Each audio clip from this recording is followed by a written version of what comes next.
Another latest news from Inquirer.net. SA spokesman defends self over royal travel issue. Manila, Philippines. Don't shoot the messenger, please.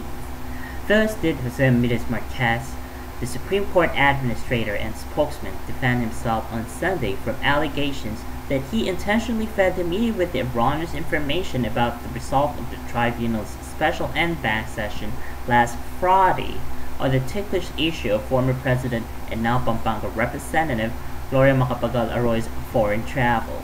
Reacting to Associate Justice Maria Lourdes Serrano's dissenting opinion, Marquez stood firm on his earlier statement that the High Court deemed the temporary restraining order in full force and effect, thus allowing Arroyo and her husband, Jose Miguel Mike Arroyo, to leave the country.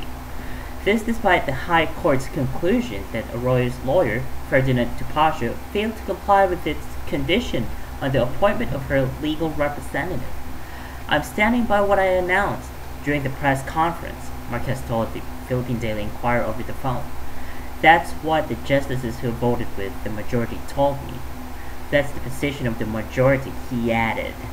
In her 9-page dissenting opinion, Serrano warned Marquez not to go beyond his role, noting that he had no authority to interpret any of our judicial issuances, including the present resolution. The justice said it was a function Marquez never had from the beginning.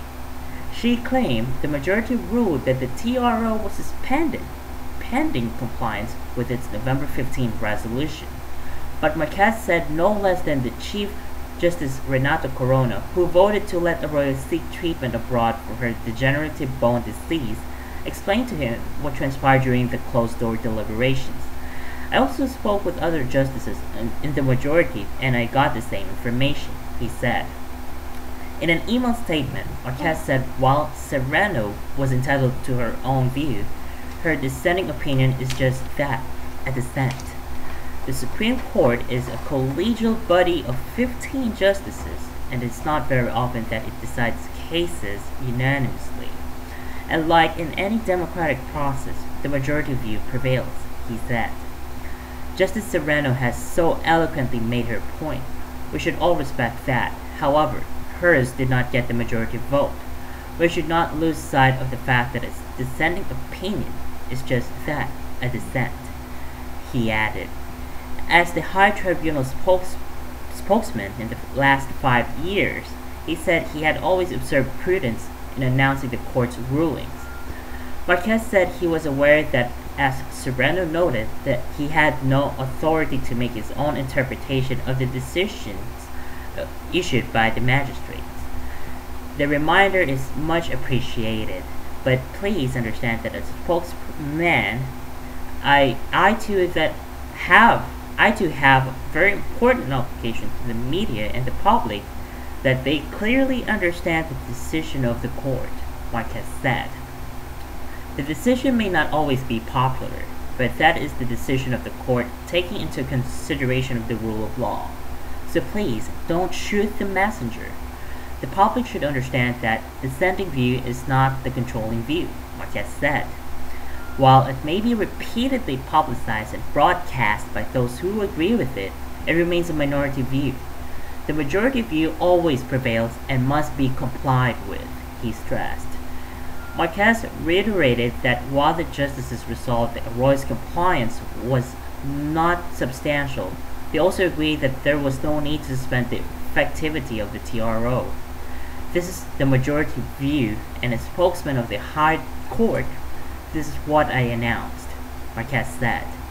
He also clarified that contrary to Serrano's observation, the clerk of the court does not issue the TRO after the conditions set forth in a conditional TRO are met. He said if the conditions stated by a provisional order issued by the tribunal through the clerk of court were complied with, the TRO ipso facto takes effect. Thus, there can hardly be any human mistake, which is understandable on the part of the clerk of court, as mentioned by Serrano, Marquez said. This was not the first time that Serrano had admonished Marquez for his supposed incorrect statement to the media. Along with Senior Associate Justice Antonio Carpio, the Labor Justice said the court spokesman aired when he said in a news briefing that all magistrates had received a copy of the Ombudsman Mercedes Gutierrez petition before the court and bank voted to stop the impeachment proceedings against the latter. In his March 4 letter to Marquez, Carpi said, "I request that you make necessary correction to media." Unfortunately, all your statements to media are incorrect, Carpi said. Carpi said Johnny Aquino, a process server in an office of the clerk of court, admitted that he distributed copies of Gutierrez's petition to the magistrates on the afternoon of September 14, hours after the tribunal moved to grant the ombudsman's petition.